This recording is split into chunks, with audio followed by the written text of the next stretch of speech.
I wanted to mention, before we get rolling on why we've gathered here specifically today, I don't know if y'all are aware, but there's a little something that happened earlier this week. I think it was like Tuesday or something. What was it? There was like an election, right?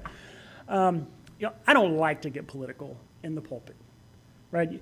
Those of you, closer friends, whatever, you catch me, over lunch or something, I might talk your head off on politics. But here, I talk about Jesus. Here's where I open the Bible. However, I think I would be a little negligent if there is something that does impact our walk with Christ and in the community, and I don't mention it.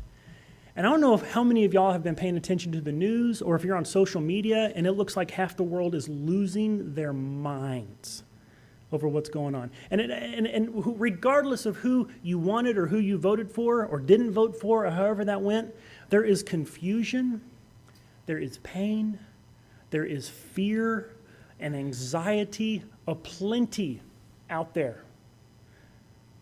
It doesn't matter if it's someone who voted against the winner and they're just in turmoil because they believe this image of what's going to happen to their nation and they're just so terrified, or if it's someone who voted for the winner but has their kind of hesitations about what's he going to do.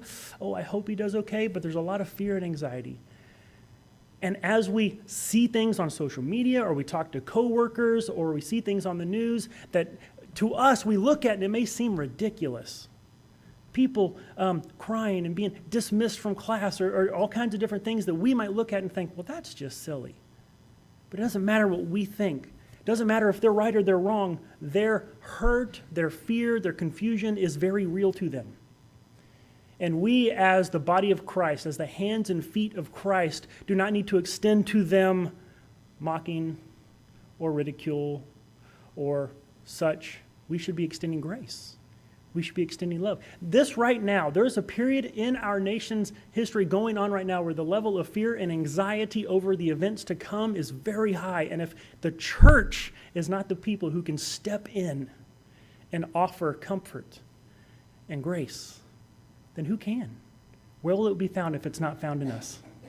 And so my kind of charge to you in the days and the weeks, the months, even the years to come, that we be ready with a compassionate heart and a kind word for those around us, and even maybe for each other, because I'm sure there's plenty of us in this room who have that anxiety and that fear and that just feeling of, oh no, what's next?